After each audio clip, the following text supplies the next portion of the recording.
السلام علیکم پیارے دوستو۔ کہتے ہیں کہ پرانے زمانے میں بادشاہوں کے درمیان شطرنج کے مقابلے ہوا کرتے تھے۔ جو بادشاہ بازی جیت جاتا وہ فاتح کہلاتا اور جو ہار جاتا اسے سلطنت سے ہاتھ دھونا پڑتے۔ یوں میدان جنگ میں دونوں ملکوں کی فوجوں کا خون بہائے بغیر ہار جیت کا فیصلہ ہو جاتا اور ہارا ہوا بادشاہ جیتے ہوئے بادشاہ کو اپنی سلطنت اور تاج و تخت سونپ دیتا یا شکست کے بدلے میں بہت سی دولت دے کر اپنی سلطنت اور تاج و تخت پر قابض رہتا۔ یہ سب جیتے ہوئے بادشاہ کی مرضی پر منحصر ہوتا۔ ایسے ہی ایک مقابلے کا ذکر ہم اس کہانی میں بیان کرتے ہیں جو بادشاہوں کے درمیان ہوا تھا۔ واقعہ یوں ہے کہ ایک مرتبہ ایران کے بادشاہ نے یمن کے بادشاہ کو مقابلے کی دعوت دی۔ دونوں بادشاہوں میں جب شطرنج کی بازی شروع ہوئی تو پہل ایران کا بادشاہ یمن کے بادشاہ کو شکست دینے لگا۔ یمن کا بادشاہ بہت پریشان ہوا مگر جلد ہی وہ سوچ سمجھ کر چال چلنے لگا۔ اس کا نتیجہ یہ ہوا کہ ایران کا بادشاہ ہارنے لگا۔ یمن کا بادشاہ ہر چال پر اسے شکست کے قریب تر لے جا رہا تھا۔ اب تو ایران کا بادشاہ سخت مشکل میں پڑ گیا۔ جب اسے اپنی کامیابی کی کوئی صورت نظر نہیں آئی تو وہ اور اس کے وزیر سخت پریشان ہوئے۔ وہ یہ سوچ رہے تھے کہ شکست کو کس طرح روکا جائے۔ اسی اثنا میں ایک فقیر کا ادھر سے گزر ہوا۔ اس نے شاہی مصاحبوں سے بادشاہ کی پریشانی کا ذکر سنا تو کہنے لگا، اگر آپ اجازت دیں تو میں بھی ایک نظر شطرنج کا نقشہ دیکھ لوں۔ شاہی مصاحبوں نے پہلے تو فقیر کو روکا مگر پھر کچھ سوچ کر اسے اجازت دے دی۔ فقیر مصاحبوں کے ہمراہ جب وہاں پہنچا جہاں دونوں بادشاہ شطرنج کھیل رہے تھے تو ایک نظر نقشے کو دیکھ کر بادشاہ سے عرض کیا، حضور اگر جان کی امان پاؤں اور گستاخی نہ سمجھی جائے تو ایک چال بتاؤ۔ بادشاہ چونکہ پریشان تھا اس نے ایک نظر فقیر کو دیکھا اور اجازت دے دی۔ اب فقیر چال بتاتا اور بادشاہ اس کی تجویز کے مطابق مہر آگے پیچھے کرتا۔ پھر کیا تھا، چند ہی چالوں میں بازی پلٹ گئی اور ایران کا بادشاہ جسے شکست کا خطرہ درپیش تھا فقیر کی بتائی ہوئی چالوں کے مطابق جیت گیا۔ اس کامیابی پر بادشاہ بہت خوش ہوا۔ وزیر اور مصاحب بھی جامے میں پھولے نہیں سماتے تھے اور فقیر کی تعریف میں زمین و آسمان کی قلابیں ملا رہے تھے۔ سب لوگوں کے نزدیک فقیر انعام و اکرام کا مستحق تھا۔ بادشاہ نے خوشی میں آ کر فقیر سے کہا، مانگو جو مانگتے ہو، ہم تمہاری مرضی کا انعام تمہیں دیں گے۔ آج جو مانگو گے سو ملے گا۔ فقیر بولا، حضور آپ ہی کے زیر سایہ زندگی گزار رہا ہوں، مجھے تو آپ کی سلامتی چاہیے، انعام کچھ نہیں چاہیے، میرے لیے آپ ہی سب کچھ ہے۔ نہیں، ہم انعام ضرور دیں گے، تم نے ہمیں بہت بڑی پریشانی سے بچایا ہے، ہم تمہیں کسی صورت میں بھی خالی ہاتھ نہیں جانے دیں گے اور انعام بھی وہ دیں گے جو تم اپنے منہ سے مانگو گے، ہم اپنی مرضی نہیں کریں گے۔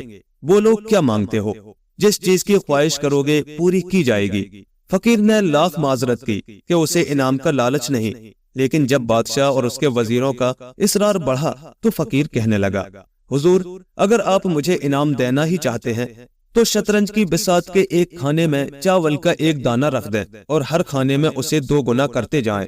اس طرح 64 کھانوں تک پہنچ کر جتنے چاول جمع ہو جائیں وہ مجھے بطور انعام دے دیں۔ یہ سن کر بادشاہ اور سب وزیر دنگ رہ گئے۔ مصاحب اور درباری بھی فقیر کو بے وقوف، احمق اور پاگل سمجھ کر چیمہ گوئیاں کرنے لگے کہ بادشاہ تو اسے آدھی سلطنت تک دینے پر تیار تھا، لیکن اس دیوانے فقیر نے مٹھی بھر چاول مانگ کر شاہی انعام کی توہین کی ہے، کیونکہ اس کی شرط کے مطابق اگر ہر کھانے کے چاول دگنے کیے جائیں تو پھر بھی ان کی مقدار اتنی کم ہوگی کہ بادشاہ کو یہ انعام دیتے ہوئے شرم آئے گی۔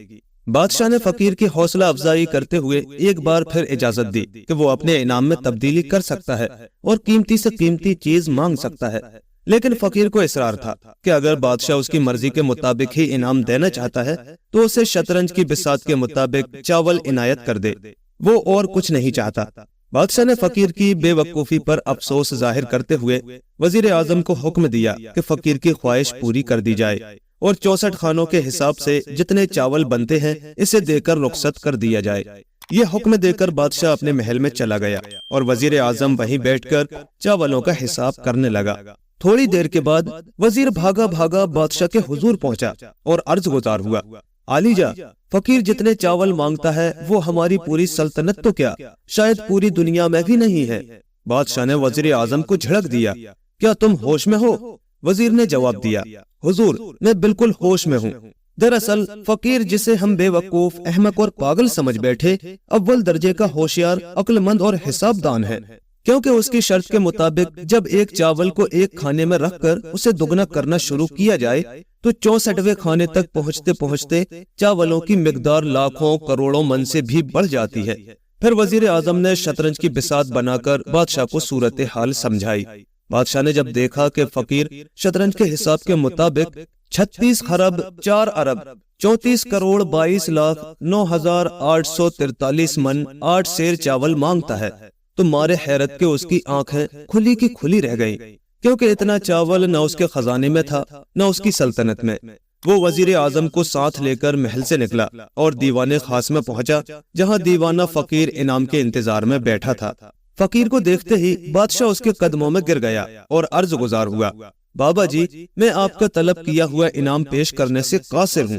فقیر نے مسکرا کر جواب دیا، بادشاہ سلامت، مجھے انعام کی خواہش نہیں، صرف آپ کو حساب سمجھانا مقصود تھا۔ اور یوں ایک عقل مند فقیر ایک بادشاہ کو زندگی کا بہت بڑا سبق سکھا کر محل سے رخصت ہوا۔ دوستو، کہانی کیسی لگی کمنٹ میں ضرور بتائیں، پسند آئی ہو تو لائک کریں، شیئر کریں، اور ایسے ہی مزید دلچسپ قصے کہانیوں کے لیے ہمارے چینل کو سبسکرائب ضرور کر لیں۔ شکریہ۔